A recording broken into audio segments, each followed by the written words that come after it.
여기서 우리가 봐야 되는 게 네. 미국은 울타리 이쪽 울타리와 저쪽 울타리를 딱 정한 겁니다. 이쪽 울타리는 처음에 쿠데타를 인정하고 이거를 불렀잖아요. 네. 그러면 이 부분은 인정한다. 승인은 주되. 그러나 난 널 싫어한다. 널 살인자라는 부분에서는 내가 확실히 푸대접하면서 나를 보였다. 이 두 가지를 확실히 지키는 거예요. 그게 오찬 내에서 이미 레이건이 그 얘기를 해줍니다. 네. 한미 양국의 특별한 유대 관계는 변함이 없다. 걱정하지 마라. 그거는 이제 한미 관계를 확인을 해주고 네. 국무장관은 회담 자리에서 이제 한국이 이제는 백악관에도 친구를 가지게 됐다. 요거는 인정해주는 거예요. 그러니까 그런 것 같아요.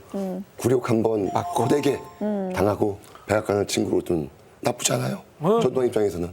네. 나쁘지 않아요, 그렇죠? 네, 나쁘지 않아요. 그리고 굴욕은 나만 하는 거예요. 국민은 아무도 몰라요. 그렇지. 국민은 다 국격이 올라갔다고 생각해요. 저는 자랑스러웠어요. 진짜로. 근데 여기서 이렇게 단순히 뭐 친교만 나누고 온 건 아니고요. 여러 가지 또 합의가 이루어집니다. 당시 이 정상회담 후에 공동 성명이 발표되고 여기에서 14가지 항목이 나오는데요. 이것을 크게 두 가지로 이제 우리가 정리를 하면은 하나는 미국이 주한미군을 한반도에 계속 주둔시키겠다. 그리고 한국의 방위력을 증강시키겠다는 것이고요. 또 하나는 에너지 문제를 포함해서 어떤 통상이나 또 경제 협력 분야에서 계속 지원을 해주겠다. 뭐 이렇게 정리를 할 수 있습니다. 그러면 어떻게 보면 조금 얻어온 건 있는 맞아. 거네요. 일단 지원을 많이 해주겠다는 거잖아요.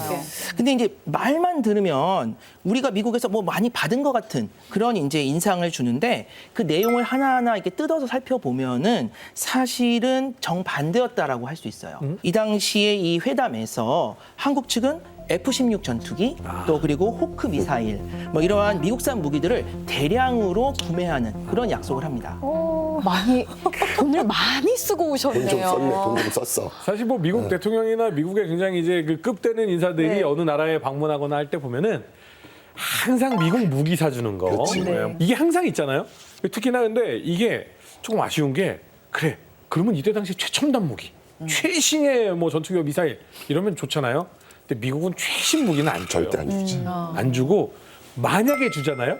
그럼 봉인을 걸어서 줘요. 그래서 우리가 이 기술을 해제하지 못하게 봉인을 걸어서 주기 때문에 사실 그냥 우리는 저희가 돈 알아서 챙겨드리겠습니다. 이런 아니 근데 실제로는 한국군 방위력 증강에 합의했다. 이것만 들으면 미국 좀 그래도 괜찮은 형님 나라네라고 생각할 수 있겠지만 결국 우리 돈 다 나간 거잖아요. 이게 정말 화려한 외교적 수사로 사람 푹신무민이지 이게 뭐야. 너무 굴욕적이야 진짜. 근데 이 미국산 무기뿐만이 아니라 미국산 쌀도 우리가 구매를 약속합니다. 쌀도 쌀이요? 샀어야 돼요. 우리나라가요? 우리나라 쌀 많이 나는데? 근데 방미 1년 전인 1980년이요. 네. 냉해 때문에 굉장히 수확이 안 좋아서 몇 손가락 안에 꼽을 수 있는 아주 흉작이 발생을 해요. 그러다 보니까 이제 쌀이 부족해지고 이 부족한 쌀을 메꾸기 위해서 이미 우리는 미국에서 네. 이때 100만 톤의 쌀을 들여오기로 이미 이제 계약을 한 상태였습니다. 네. 그런데 전두환은 거기에 더해서 추가로 미국 쌀을 더 사주겠다. 이런 식으로 또 약속을 하게 되는 거죠. 네. 그런데 이제 이때 그 쌀들이 너무 많이 들어오다 보니까 오히려 나중에는 쌀이 남아 돌아서 이런 것들이 이제 쌀 가격을 전체적으로 이제 떨어뜨리는 뭐 그런 또 요인으로 그럼 작동을 농민들도 힘들어요. 아유, 시장에 혼란까지 갖고 오셨구나. 근데 그 당시에 우리가 이렇게 막 풍족했던 때는 아니잖아요. 사실은 그 1980년이라는 것이 우리 경제사에서 거의 최악의 해다. 그래요? 이렇게 얘기할 수가 있어요. 6.25 전쟁 이후로 최초로 마이너스 성장을 하게 됩니다. 그 당시 이제 우리 산업의 주력이 이제 중화학공업이었는데 이 중화학공업이 이제 과잉 중복 투자가 이루어지면서 많은 문제를 일으키게 되고요. 여기에 대외적으로는 이제 석유 가격이 갑자기 급등하면서 우리가 오일 쇼크라고 하는 그런 세계적인 위기가 또 닥치게 됩니다. 사실은 우리 경제가 굉장히 어려웠던 그런 시점이라고 할 수 있는 거죠. 정말 어떻게 보면은 이 국민의 피 같은 돈으로 백악관의 친구를 너무 비싸게 살피고 왔네요. 그리고 전두환 정권을 인정받기 위해서 그 한국이 치러야 할 대가들은 또 있었습니다. 그렇죠. 바로 핵 개발을 완전히 포기하겠다라는 선언을 하는 것입니다. 사실은 이제 이 핵 개발이라는 것이 1970년대 박정희 정권기에 이루어지면서 한미 간의 많은 갈등의 요인이기도 했고 그러다가 이제 1977년경부터 이미 이제 핵 개발은 일단 좀 중단된 상태였어요.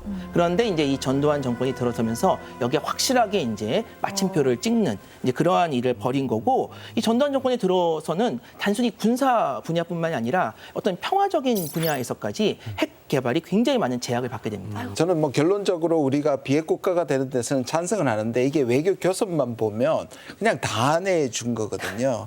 특히 이제 방미를 교섭하면서 이미 그 부분에 우리가 하나의 지렛대로 사용하지 않고 던져버린 게 뭐냐면 박정희 시절에 핵 개발을 주도했던 연구소가 있는데 원자력 연구소하고 그다음에 한국 핵연료 개발공단이 있는데 이걸 합쳐서 핵을 빼버리고 그냥 에너지 연구소로 바뀌고요.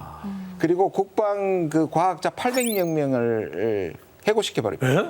아니 그때 얼마나 어렵게 그 그러니까. 과학자들을 키웠었는데. 그래서 이거는 미국과의 거래에 의한 거다라는 의혹이 일어났던 것이죠. 아니 없어요? 대한민국 최고의 인재들을 모아가지고 그러니까 이래도 되나요? 자주국방 할 수 있는 기회를 자기의 탐욕, 욕심에 의해서 버린 거네요. 약간 그게 있네요. 아까 김대중을 볼모로 잡아서 사형이냐 아니냐를 가지고 정치 협상을 하는 거 보면 절대 정치적인 그 전략적인 감각이 떨어지는 사람이 아니잖아요. 근데 내 권력만 있으면 나라는 상관없어. 그래도 우리나라 죽던 사람은. 말던 굶던 말던 일단 내가 중요해. 이런 느낌. 좀 소신 있는 기술이다. 국무위원이라면 이러시면 안 됩니다. 이거는 저기 굴욕외교입니다. 아, 한마디로 그럼 이제 다음날 이제 다음 날 안 지도자도 보여요. 모르게. 그러니까 이렇게 이제 백악관 친구 만들기에 성공한 네. 전두환 측은 방미 한 달 뒤에 예정되어 있는 전두환의 12대 대통령 취임식에 미국에서 좀 고위급 이렇게 축하 사절을 보내줬으면 좋겠다. 또 이렇게 요청을 합니다.